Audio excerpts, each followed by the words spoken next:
ZEE5 app download करें और देखें पूरा एपिसोड बिल्कुल फ्री।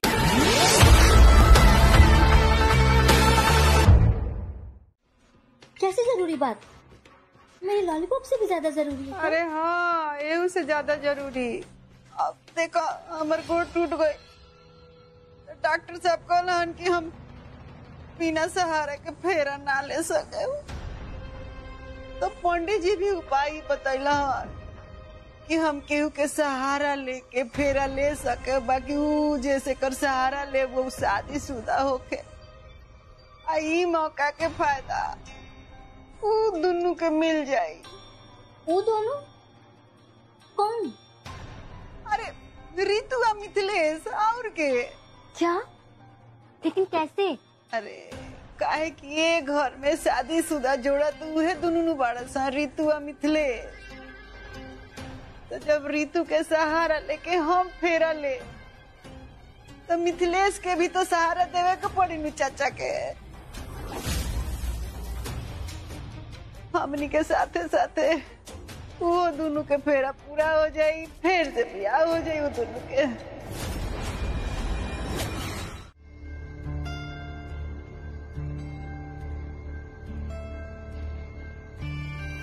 यही तो तुम ऋतु से कोई बात नहीं करोगे।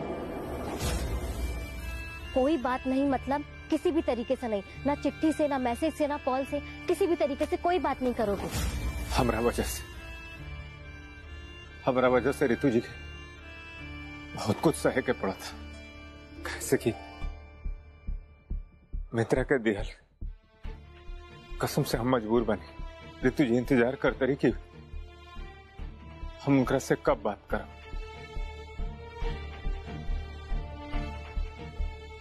लेकिन बहुत जल्द उनका इंतजार खत्म हो जाए। कैसे कि ये पौधा में से कली निकल जाए, लेकिन इंतजार खत्म।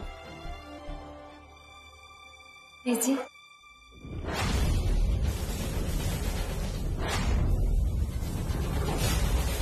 रुआ भले हमरा से नाराज रही, हमसे बात कर बंद कर देले बानी, लेकिन हमरा के पूरा भरोसा बा कि रुआ दिल में हमरा खातिर यकीनन नफरत नहीं खे।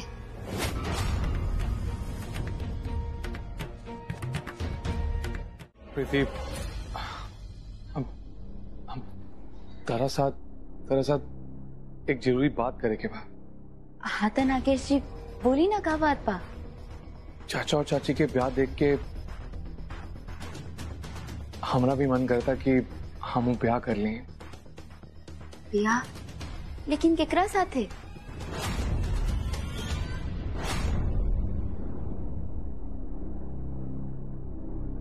हम तारा साथे ब्याह करत।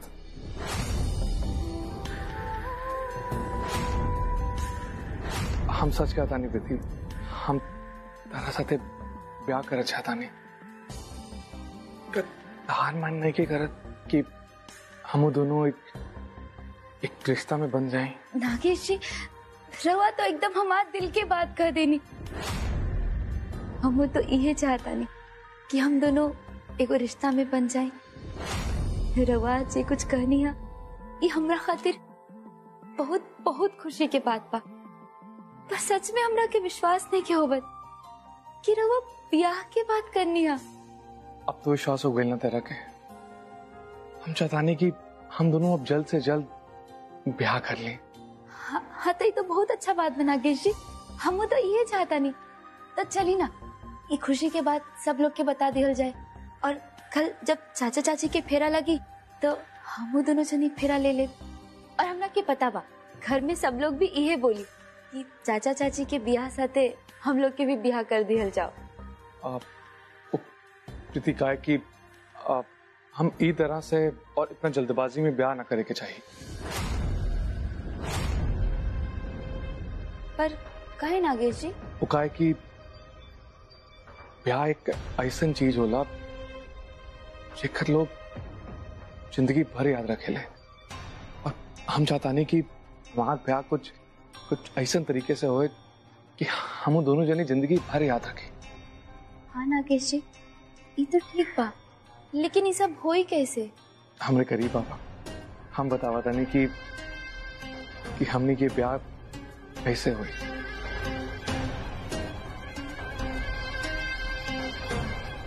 समझ के लिए प्रीति।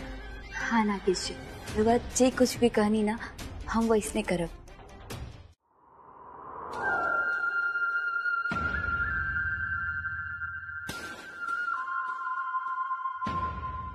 हे अंगूठी, तुझे बड़ा शौक है ना रितु की उंगली में जाने का? रितु को भी बहुत शौक है अपने चाचा और चाची की 25वीं सालगिरह बनाने का, मितवा के साथ साथ फेरे लेने का। आज मैं रितु के सारे शौक पूरे कर दूंगी।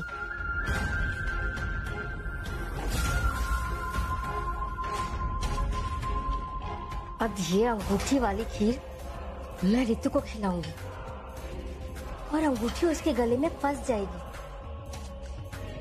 और वो मर जाएगी, तड़प तड़प कर मर जाएगी। फिर मितवा के साथ साथ फेरे लेने का शौक भी उसका उसी के साथ खत्म हो जाएगा।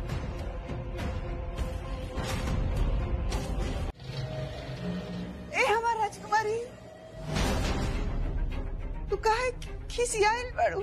मैं इसीलिए गुस्सा हूँ क्योंकि आपका दिमाग खराब हो गया है। आई दादा, अब कोई नहीं बतावा। ये आप मुझसे पूछ रही हैं कि क्या किया है? रितु जी मिथिलेश को फेरे के लिए मना लिया तो इस बात पर आप इतनी खुश हो रही थी, यहाँ तक कि रितु का धन्यवाद कर रही थी आप। शर्म नहीं आई आपको इस बात पर खुश होते हुए? अरे ना ना हमार राजकुमारी, अरे वो तो झूठ हूँ के धन्यवाद कहत नहीं। हमको बचा है कि हमार राजकुमारी नाराज होकस, दुखी होकस, ना ना। अरे कुल के पीछे तो हूँ मधु दीदी जी या रितुआ के हाथ बा, तो हम का करी बतावा।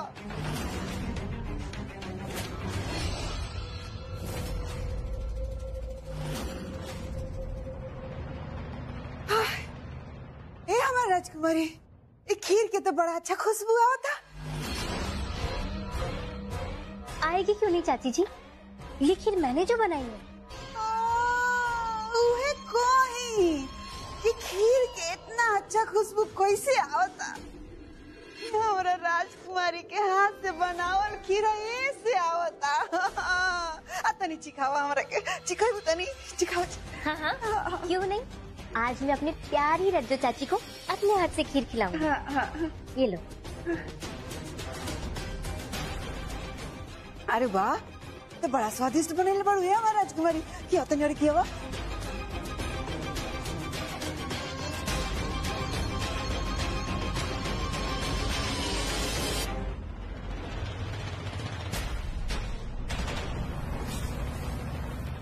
आपको बहुत शौक था ना खीर खाने का, मुंह बंद करके खाते रहिए ना, मुंह मत खोलिए, चुपचाप खाइए। लो, बहुत शौक है ना, और खाओ। क्या हुआ रज्जो चाची, जान गली में अटक गई क्या? बहुत शौक था ना मेरे हाथ से खीर खाने का, बहुत तारीफ कर रही थी ना आप मेरे खीर की। आपको पता है इस खीर में मैंने सगाई वाली अंगूठी डाल दी थी और वही अंगूठी अब आपके गले में अटक गई है। आपने अभी तक ठीक से मेरा गुस्सा देखा नहीं है, लेकिन ये तो मेरे गुस्से का एक छोटा सा ट्रेलर था, पूरा गुस्सा तो अभी बाकी है। डरो मत रज्जो चाची, ये अंगूठी आप हजम नहीं कर पाई तो ज्यादा से ज्यादा क्या होगा, आप मर जाएंगी ना। लेकिन आप टेंशन मत लो, आप कोशिश करते रहो, आप ये अंगूठी पचा सकती हो और यही आपकी सजा है। पिछली बार मिथिलेश भैया रितु भाभी के ब्याह के तक कौनो फोटो वीडियो नहीं। गोपू ने मुझसे बोला था कि रितु और मितवा की शादी का कोई फोटो नहीं है और रितु ने भी यही बात दोहराई। तो फिर ये एल्बम किस चीज का है? और ये एल्बम खुद मुझे रितु ने लाकर दिया। नहीं, यह तो रितु झूठ बोल रही थी या ये एल्बम झूठा है। लेकिन सवाल ये है कि रितु मुझसे झूठ बोलेगी क्यों? एक काम करती हूँ, मैं ये एल्बम खोल के देख लेती हूँ तो पता चल जाएगा कि सच क्या है और झूठ क्या है।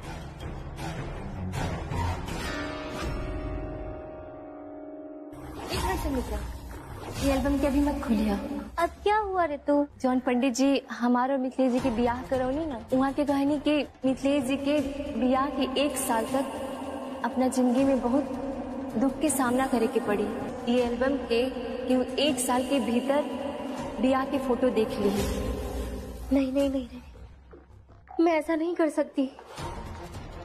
मैं अपनी मितवा से बहुत प्यार करती हूँ। मैं उसे जानबूझकर किसी भी खतरे में नहीं डाल सकती। अगर मैंने ये एल्बम खोल के देखा और मेरे मितवा को कुछ हो गया तो मैं अपने आप को जिंदगी भर माफ नहीं कर पाऊंगी।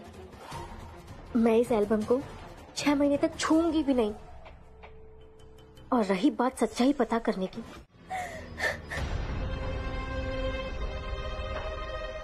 आज मैं तुम्हारी वजह से बहुत तकलीफ में हूँ मितवा। शायद तुम्हें अंदाजा भी नहीं होगा इस बात का।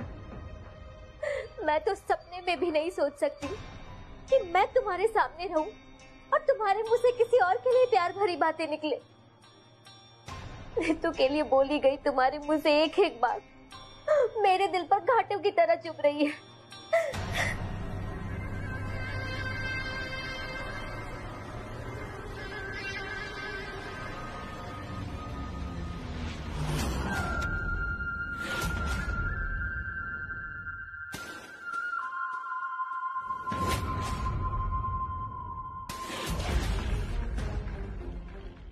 तुम ही मेरे सच्चे साथी हो। तुमने कभी मुझे तकलीफ नहीं दी, बल्कि जब लोगों ने मुझे रुलाया तब तुमने ही मेरे आंसू पोंछे। अगर किसी की वजह से मुझे परेशानी होगी तो बताओ, तुम्हें कभी अच्छा लगेगा? नहीं ना। तुम मेरा साथ दोगे ना? अगर मुझे किसी ने तकलीफ दी तो तुम मुझसे बदला लेने में मेरी मदद करोगे ना? हाँ बोलो ना, मदद करोगे ना? ऋतु ने आज मुझे बहुत तकलीफ दी है और वक्त आ गया है ऋतु को तकलीफ देने का। तुम इस काम में मेरी मदद करोगे ना? बोलो ना, करोगे ना मेरी मदद, है ना? तुम मेरे सच्चे साथी हो।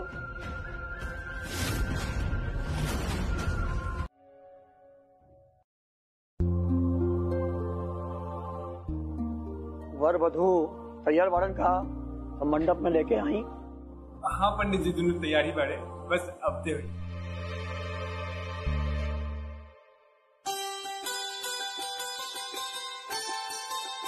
आराम से चला रज्जू।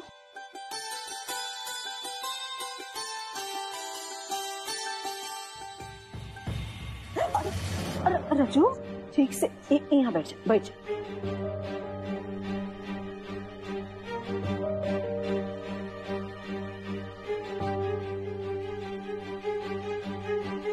दूसर का जोड़ा कहाँ बा के बुलावा? हाँ हाँ पंडित जी। अरे मिथिलेश और ऋतु के बुलावा।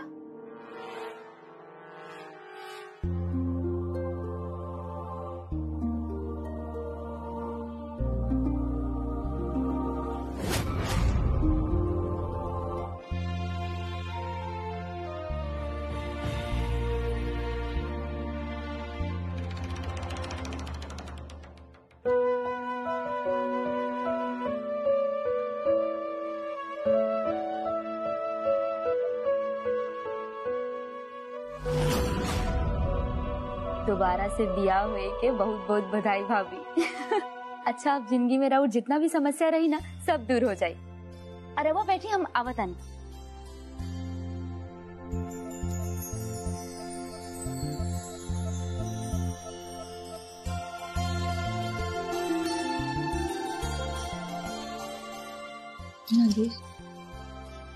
हमारी इच्छा है कि मिथिलेश जी हमारा जगह चाचा और चाची जी के साथ ही मंडप में तू और प्रीति की फेरा होके, तोहरा और प्रीति की फेरा होके।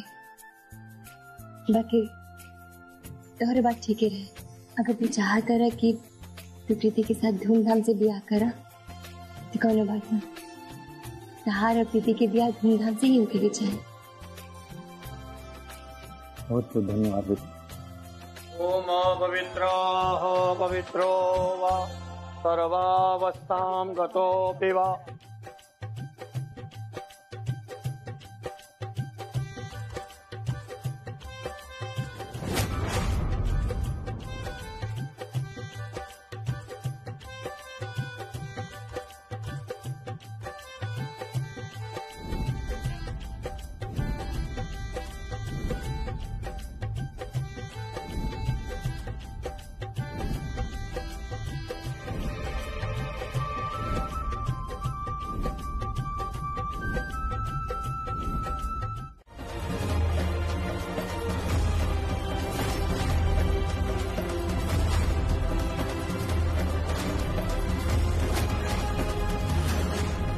हम आपके बहुत प्यार कर ले रहे तुझे, आपके दिलो जान से चाहिए। ये जन्म में सातों जन्म में हरदम आपके साथ रहना चाहते नहीं रही तुझे, आपके साथ रहना चाहते।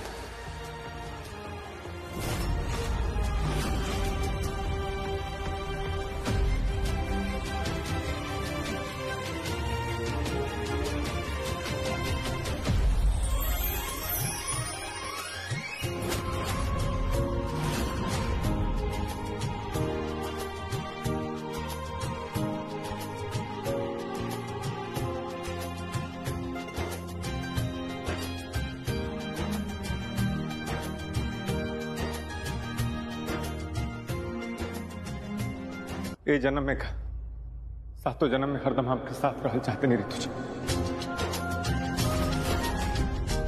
आपके साथ रहना चाहते।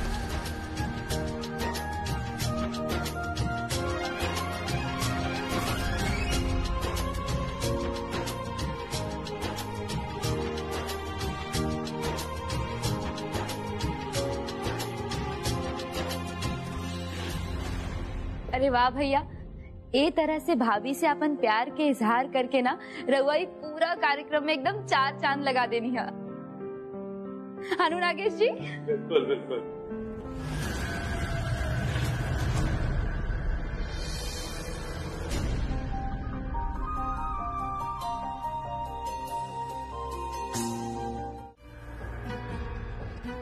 ये देखिए रितु जी,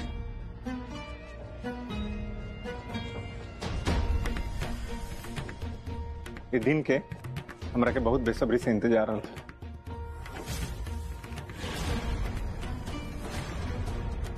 आखिर आज दिन आई गई रितु जी, जेकरा वजह से हम अपन दिल के बात आपसे बोल पाएंगे।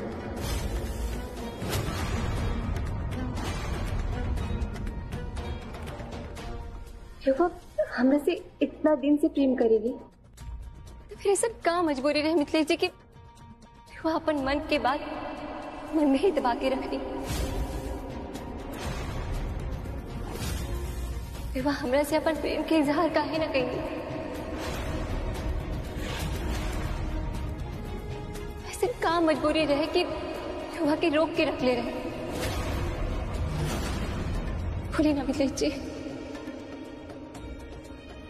मितवा जी, राउर इस समय डांस मास्टर पर लाइव बानी, राउर दर्शक लोग ये जानल चाहता रहे कि रउआ अपन दिल के बात इतना दिन तक दिल में काहे छुपा के रखले रहनी।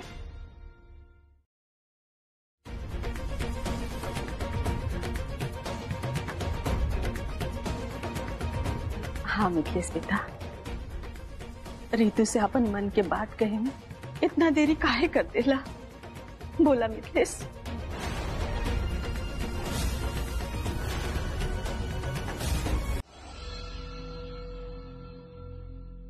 हाँ भैया बोली ना, कैमरा अभी चालू बा। ठीक बेटे, सच बताई तो आप लोगों के सबकर सवाल जायज बेटे। आखिर इतना दिन ले हम अगर चुप रहनी है तो हमार चुपी रहला के कोनो न कोनो तो जरूर कारण।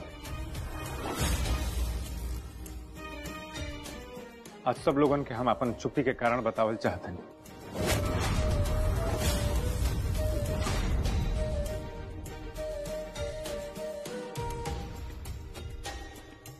आप सब लोग ये गुलाब के फूल देखते हैं ना,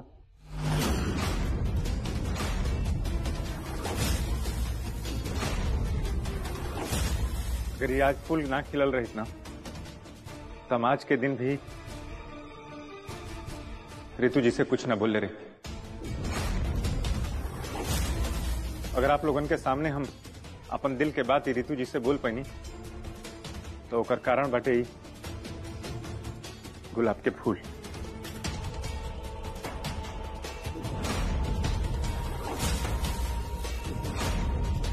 भैया रवा भी गजब बानी, एक तो पहले इतना देर से चुप रहनी, अभी ऐसन बात बोलनी है जो केकरो के समझ में ना आयल। वैसे नागेश जी, रवा की समझ में आयल का भैया का बोलनी है? ना ना ना, बिल्कुल ना। मिथिलेश भैया, राउर दिल के बात की गुलाब के फूल से का संबंध बा, ये हमरा के समझ में नहीं आयल। बताओ तनी गोपाल। हमारा और रितु जी के बीच में कुछ और ठीक ना चलता है।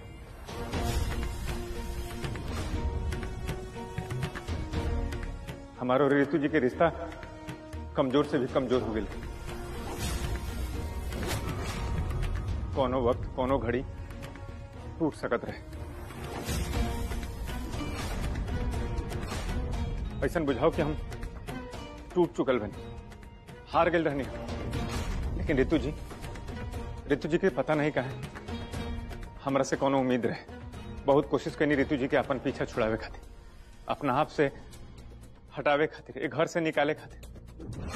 लेकिन ना, रितु जी तो हमारा साया बन के हमेशा हमारा साथे चल ली, साथे खड़ा रही। अचानक एक दिन रितु जी के हम जब डायरी पढ़नी तो हमरा के एहसास भइल कि हम कितना गलत बनी और रितु जी कितना सही।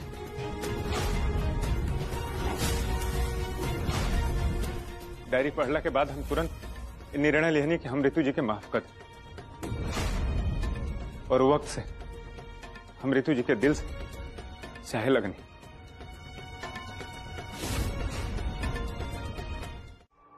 अरे ओके, कमरा में पर्दन कैसा? मैं गई यह बात बतावे खातिर तो तुम लोगों के हम ले आई। तुम लोगों के हम भी बता सकी कि हमारा और रितु जी के जब से बियाह भइल बटे तब से ही पर्दा लागल बटे। ये पर्दा ना, ये हमारा और रितु जी के बीच के दीवार रहे।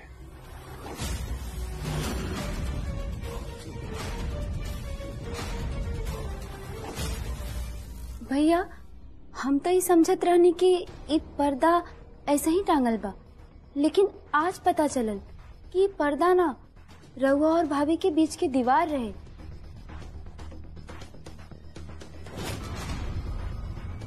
एकरे मतलब हमार बहु विवाहित होके भी अविवाहित के जीवन जियत रही। हाँ भाई, तो बिल्कुल ये बात सच कहत रहो। लेकिन मैं तू परेशान मत हो कले। आज के बाद रितु जी के वो पुराना वाला जिंदगी ना जिए के पड़ी। कहे से कि हमारा और रितु जी के बीच की दूरी अब खत्म हो गई भाई।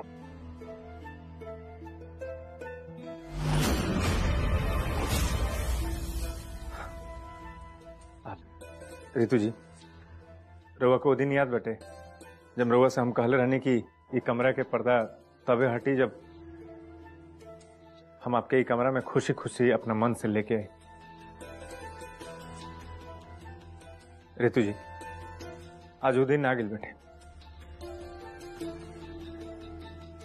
हो सके तो हमरा के माफ कर दें रितु जी। आज हम आपसे कहत नहीं कि खुशी खुशी तो वो एक कमरा में आके रह सकेला।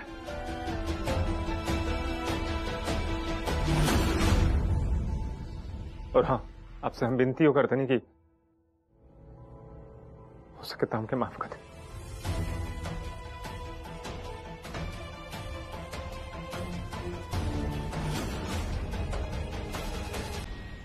डॉक्टर साहब, कोनो दवाई बताई, हमरा पेट में बहुते दर्द होता, बर्दाश्त नहीं के हो। पहले हमरा के देखे के पड़ी, फिर कोनो दवा बता सकी। अरे डॉक्टर साहब, ताले तो हम मरिए जाए। दवाइया बताई, हम मंगवा ले के उसे भेज के। ठीक बा, पहले ये बताई कि रउआ का खा लेली है जो पेट खराब हो गई।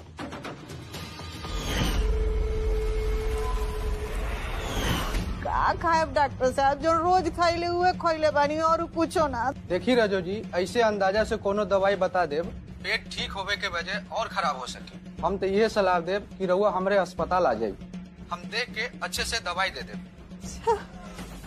ठीक बा। ठीक बा रजो जी।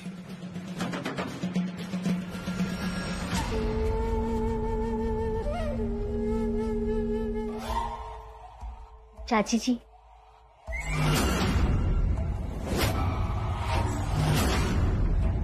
कब है? मुझे पता है आप मुझसे नाराज हैं। प्लीज मुझे माफ कर दीजिए। अरे ना राजकुमारी, तू काहे माफी मांगो तारू? तू का कहले बाड़ू? अरे मैंने गलती की है तो क्यों ना मांगू आपसे माफी। मुझे हर बार कहती रही कि रितु को मितवा का डांस पसंद नहीं है, उन दोनों में झगड़ा भी रहता है और वो दोनों मेरे सामने सिर्फ नाटक कर रहे। लेकिन मुझे आपकी बात झूठ लगी। आपकी बात को गलत समझ के मैंने आपके साथ बहुत गलत किया, मगर अब मुझे अपनी गलती का एहसास हो गया है और मैंने गलती की है तो मुझे उसकी सजा तो मिलनी चाहिए ना। सजा दीजिए मुझे, थप्पड़ मारिए। अरे ना राजकुमारी, कौन बात के सजा? तू कोनो गलती नहीं खू कैले। अरे ऐसे कैसे कोई गलती नहीं की? मैंने आपको गलत समझ के बहुत बड़ी गलती की है, सजा दीजिए मुझे। ऐसे क्या देख रही है? बोलो ना, थप्पड़ मारिए मुझे।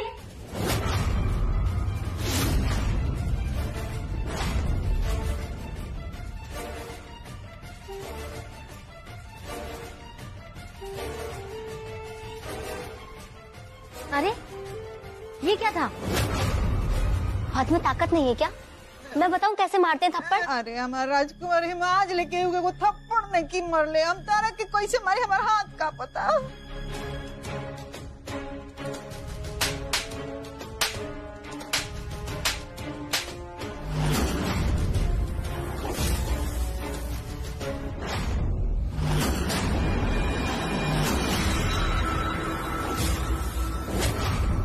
राजकुमारी, हमारा को माफ कर दो, हमारा से गलती हो गई। हम जानबूझ के तारा के थप्पड़ मारनी, बाकी हमारा को माफ कर दो। अब माफ ये का है, थप्पड़ के बदले हमारा थप्पड़ मिलेगा चाहिए। देखो, बाकी हमारा को माफ कर दो, मार दो नहीं। देखो, माफ कर दो, माफ कर दो हमारा। चाची जी, आप इस चाकू से डर गई क्या? ये चाकू आपके लिए नहीं है, ये चाकू ना रितु को मारने के लिए है।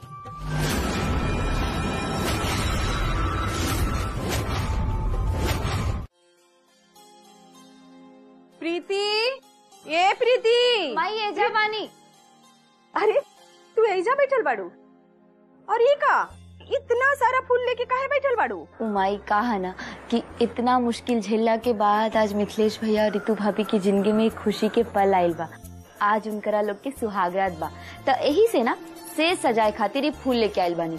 भगवान के आशीर्वाद से हमरे घर में फिर खुशी लौट आयल बा। धन्यवाद ठाकुर जी। बेटी बहुत अच्छा काम करत ताड़ू। बाकी कहल जाला सुहाग से शादीशुदा जोड़ा के ही सजावे के चाहिए, ऐसे दूल्हा दुल्हन के खूब आशीर्वाद मिलेला और दोनों के जीवन में हमेशा खुशी बनल रहेला। बाकी तू तो शादीशुदा नहीं खू, तू कैसे सजा सकेलू सुहाग सेज? बिल्कुल सही कहनी अम्मा जी।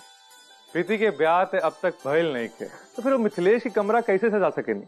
देखल जाए तो घर में केहू विवाहित जोड़ा भी नहीं के, तो ऐसा समय में केहू अविवाहित जोड़े के ही काम करे के पड़ी। हम प्रीति के साथ देवे खातिर तैयार बानी। प्रीति हमारा साथ देवे खातिर तैयार बाड़ू का?